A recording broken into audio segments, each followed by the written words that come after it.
अस्सलाम वालेकुम dear students. उम्मीद है आप सब बिल्कुल खैरियत से होंगे।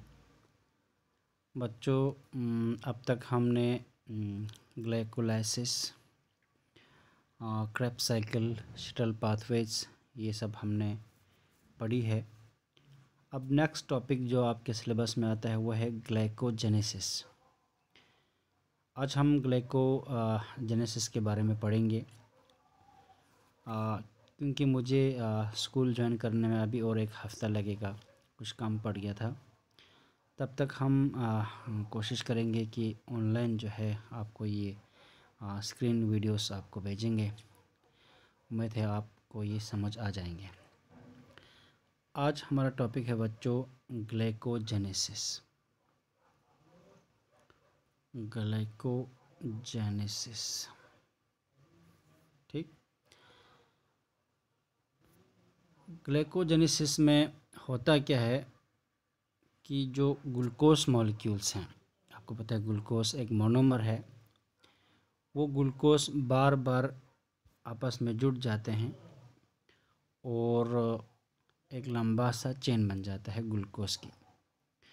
फिर उस चेन की ब्रांचिंग हो जाती है, तो एक ब्रांचड पॉलीमर बनता है ग्लूकोज का। उस ब्रांचड पॉलीमर ऑफ ग्लूकोज को हम ग्लाइकोजन कहते हैं। तो आप यूँ समझिए कि बहुत सारे ग्लूकोज मॉलिक्यूल्स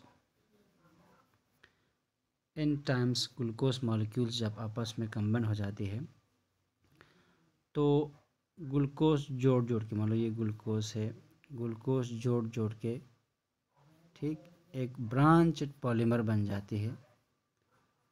उस ब्रांचड पॉलीमर ऑफ ग्लूकोज को हम ग्लाइकोजन कहते हैं, ग्लाइकोजन, ठीक। तो ग्लूकोज की पॉलीमराइजेशन से, ग्लूकोज की बार बार जुड़ने से एक ब्रांचड पॉलीमर बन जाता है। उस प्रोसेस को हम ग्लाइकोजेनेसिस कहते हैं और इस प्रोसेस के दौरान जो हमको बनता है उसको हम ग्लाइकोजन कहते हैं। या आप शॉर्ट में यूँ समझ सकते हैं कि ग्लूकोज बार बार जुड़ने से एक ब्रांचड पॉलीमर बन जाता है ग्लूकोज का, जिसको ग्लाइकोजन कहते हैं। और इस प्रोसेस को, जिसके ज़रिए ग्लूकोज से ग्लाइकोजन बनता है, उसको हम ग्लाइकोजेनेसिस कहते हैं। ग्लाइकोजन बनना, तो जेनेसिस मतलब हो गया बनना, ठीक है। क्या बनना? ग्लाइकोजन बनना। तो ग्लाइकोजन बनने को हम ग्लाइकोजेनेसिस कहते हैं। समझ गए बच्चों? और ये ग्लाइकोजन लिवर में फिर स्टोर रहता है। कहाँ पर? लिवर में। ये ग्लाइकोजन बाद में बनने के बाद में एज एन एनर्जी सोर्स ये इस्तेमाल होता है। तो आपको पता है ग्लूकोज जो है वो एनर्जी का सोर्स है, ग्लूकोज से एनर्जी निकलता है। लेकिन बाद में यूज़ करने के लिए अगर हम एक्स्ट्रा ग्लूकोज को स्टोर करेंगे, वो ग्लाइकोजन के फॉर्म में स्टोर रहता है। तो आपको पता है बच्चों कि प्लांट में जो एक्स्ट्रा ग्लूकोज है वो कंबाइन होकर एक बड़ा सा पॉलीमर बनता है, जिसको स्टार्च कहते हैं।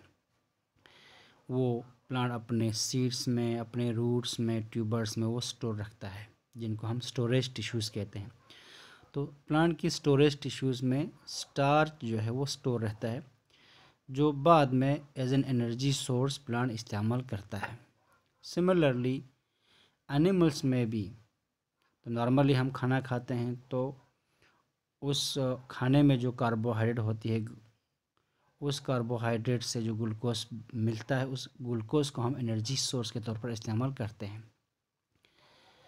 लेकिन हमारे बॉडी की नीड से ज़्यादा हम ग्लूकोज कंज्यूम करते हैं, ठीक। तो उस एक्स्ट्रा ग्लूकोज को हमारे बॉडी कन्वर्ट करती है एक पॉलीमर में, जिसको ग्लाइकोजन कहते हैं। और ये ग्लाइकोजन लिवर में स्टोर रहता है और लिवर के साथ साथ मसल में भी ये स्टोर रहता है बच्चों।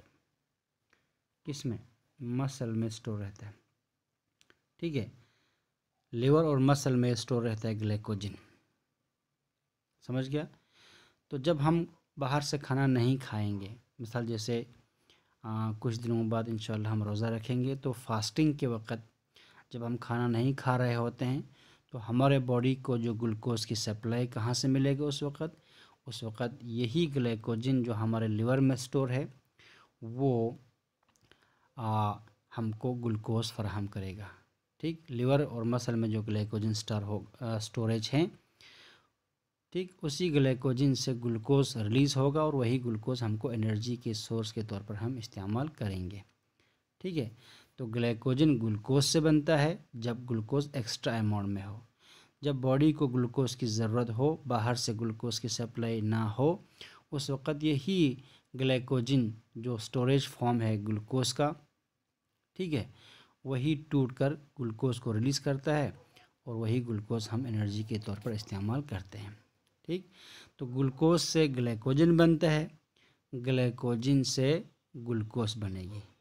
ठीक है बच्चों, ग्लूकोज से ग्लाइकोजन बनने को हम ग्लाइकोजेनेसिस कहते हैं, जो हमारा आज का टॉपिक है। समझ गए बच्चों? ओके। अब हम आगे बढ़ेंगे कि ग्लूकोज से ग्लाइकोजन कैसे बनता है, प्रोसेस क्या है, रिएक्शन क्या है। तो देखो बच्चों, यहाँ पर आपको मैं दिखा रहा हूँ। सबसे पहला हमारे पास है ग्लूकोज। ठीक है, तो ग्लाइकोलाइसिस के केस में भी आपने देखा कि ग्लूकोज एटीपी से एक फास्फेट लेकर ग्लूकोज 6 फास्फेट में कन्वर्ट होता है। यही रिएक्शन यहाँ पर भी होता है। तो ये रिएक्शन ग्लाइकोजेनेसिस और ग्लाइकोलाइसिस दोनों में कॉमन है। ग्लाइकोलाइसिस के दौरान भी पहला रिएक्शन क्या होता है, ग्लूकोज पर एक फास्फेट ग्रुप ऐड होकर ग्लूकोज 6 फास्फेट बनती है। ठीक है, एंजाइम उस वक़्त क्या था, हेक्सोकाइनेस, याद है ना आपको। तो यहाँ पर ग्लूकोज पर फास्फेट ग्रुप ऐड होकर ग्लूकोज 6 फास्फेट बनता है और यहाँ एंजाइम है बच्चों ग्लूकोकाइनेस। क्योंकि ग्लाइकोजेनेसिस लिवर में होता है। ठीक है, इसीलिए यहाँ पर ये जो एंजाइम है ये ग्लूकोज से स्पेसिफिक है, ग्लूकोकाइनेस, याद रखना आपको, लिवर में ग्लूकोकाइनेस है। तो पहला रिएक्शन ग्लाइकोजेनेसिस के क्या है कि glucose is phosphorylated to form glucose 6 phosphate. ठीक, तो the donor of phosphoryl group is ATP. ATP phosphoryl group donate करता है, वही ग्लूकोज की छठे कार्बन पर ऐड होती है तो बन जाती है ग्लूकोज 6 फास्फेट। ठीक है, समझ गया? ओके। तो नेक्स्ट रिएक्शन, यहाँ पर दूसरा रिएक्शन क्या है बच्चों, ये ग्लूकोज 6 फास्फेट की जो छठे कार्बन पर फास्फेट है वो वहाँ से निकल के कार्बन नंबर फर्स्ट पे जुड़ जाएगी। तो यहाँ पर कोई एडिशन डिलीशन नहीं होता, जस्ट फास्फोराइल ग्रुप अपनी पोजीशन चेंज करता है छठे से फर्स्ट पर। तो एंजाइम का नाम है फास्फोग्लूकोम्यूटेस। तो जस्ट एक ये आइसोमराइजेशन रिएक्शन जैसा है। ठीक है, ग्लूकोज 6 फास्फेट से ग्लूकोज 1 फास्फेट बन गया। ठीक है, ग्लूकोज 6 फास्फेट से ग्लूकोज 1 फास्फेट बन गया। ये आपका दूसरा रिएक्शन है। ठीक है, अब नेक्स्ट रिएक्शन में क्या होता है, ये जो ग्लूकोज 1 फास्फेट है ठीक, ये एक न्यूक्लियोटाइड के साथ ज्वाइन हो जाएंगे ताकि ये जो ग्लूकोज है वो एक्टिवेट हो। ठीक है बच्चों, तो ग्लूकोज के एक्टिवेशन के लिए यहाँ पर ये ग्लूकोज 1 फास्फेट यूटीपी के साथ रिएक्शन करता है। किसके साथ?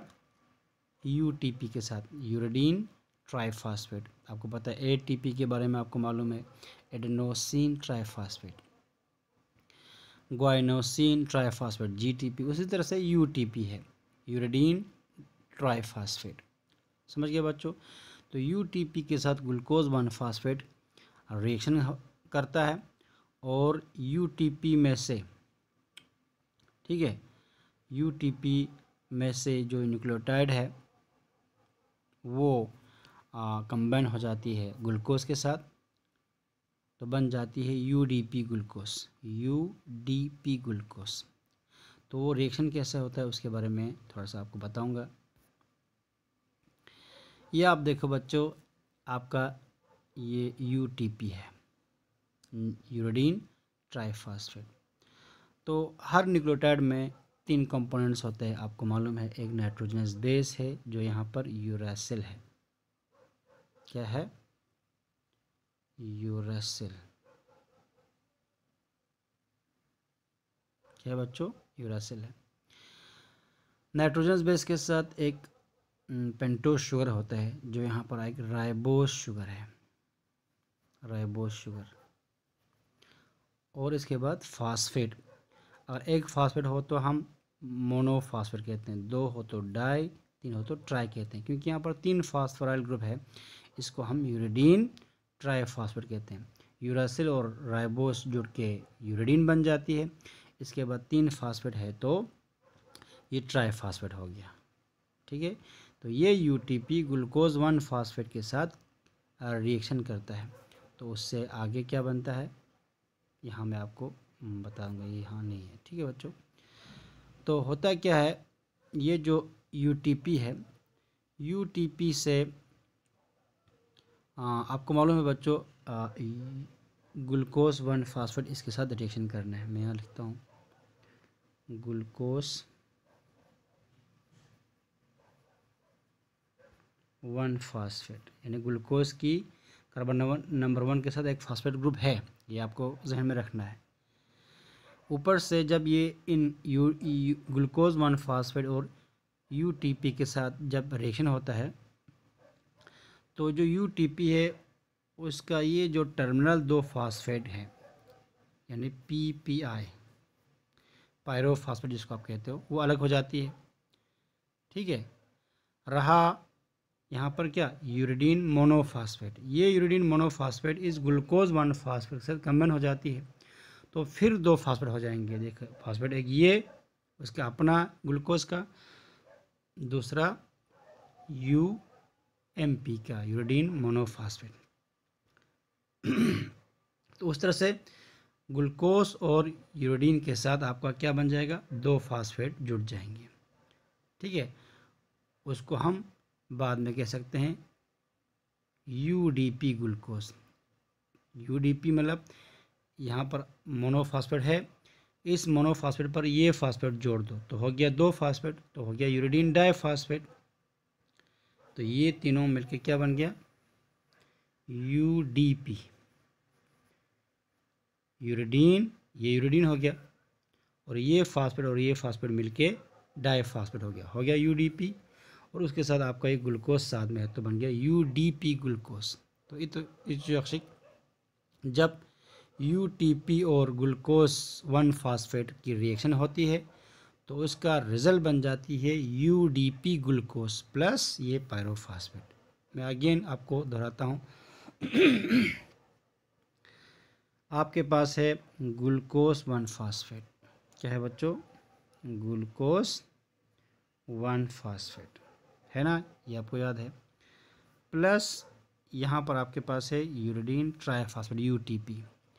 तो रिएक्शन के दौरान क्या होता है, यूटीपी का टर्मिनल 2 फास्फेट वो रिमूव हो जाती है इन द फॉर्म ऑफ पायरोफास्फेट। तो पीछे क्या रह गया, पीछे रह गया यूरिडीन और मोनोफास्फेट। ये फास्फेट इस फास्फेट के साथ कंबाइन हो जाएगी, बन गया। तो कंबाइन हो गया तो आप यूरिडीन के साथ कितने फास्फेट आ गया, 2, 1 2, तो हो गया यूरिडीन डाईफास्फेट। ठीक है, यूडीपी हो गया यूडीपी प्लस ये ग्लूकोज आपके साथ आप इसके साथ कंबाइन हो गया तो बन गया यूडीपी ग्लूकोज। ठीक है, तो यही यहाँ पर हो जाता है बच्चों। देखो आप, ग्लूकोज 1 फास्फेट ये रहा आपका यूटीपी के साथ रिएक्शन हो गया।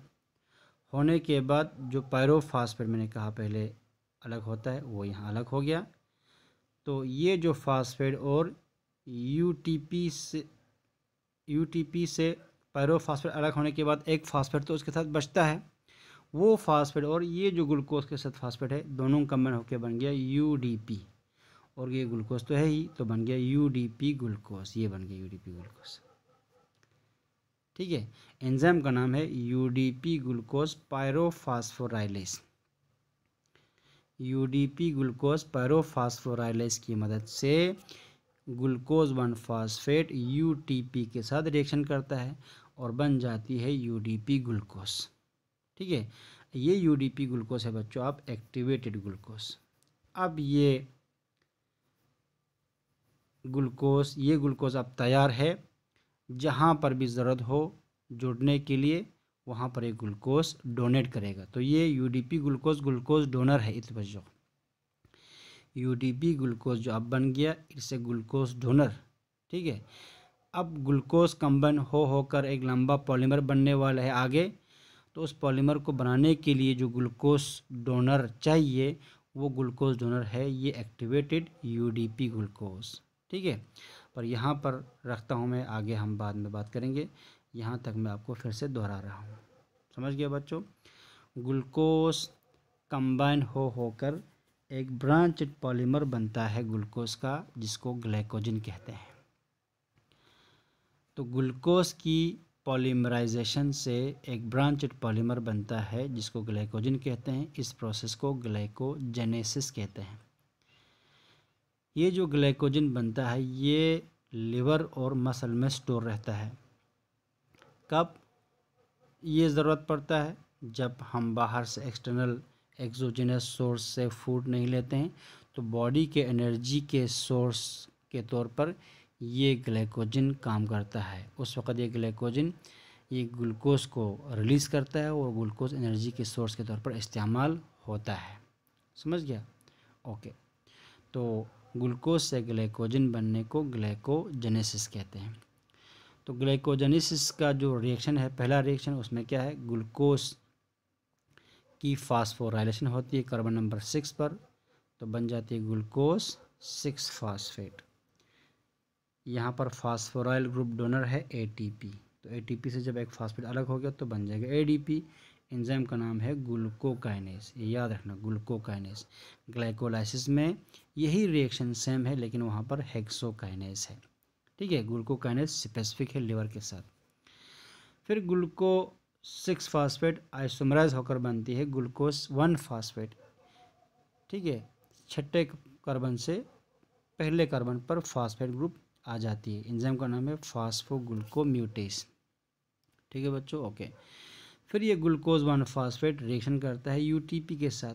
कैसे रिएक्शन करता है मैंने आपको पहले बताया। ठीक है, तो बन जाती है यूडीपी ग्लूकोज।